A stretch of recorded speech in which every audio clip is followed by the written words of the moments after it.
খাবে না? না। কেন? বললাম তো খিদে নেই, আলুটা নিবি দাও।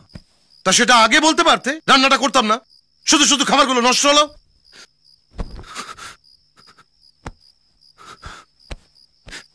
এ নাও, যা লাগবে নিয়ে এখান থেকে যাও। কি হয়েছে কি? আরে আমি একটা কথা জিজ্ঞেস করছি তো। কেন আমায় বিরক্ত করছো? আমায় একটু শান্তিতে থাকতে দাও না। কি হয়েছে তোর? এরকম পাগলামি করছিস কেন? পাগল হয়ে গেছি তাই? একটা মেয়ে তোমার ছেলেকে পাগল করে দিয়ে চলে গেছে। খুব ভালোবাসি ওকে, জীবনে প্রথম কোনো মেয়েকে এত ভালোবাসলাম। ওর জন্য কাজকর্ম করতে শুরু করলাম, কত স্বপ্ন দেখতে শুরু করলাম।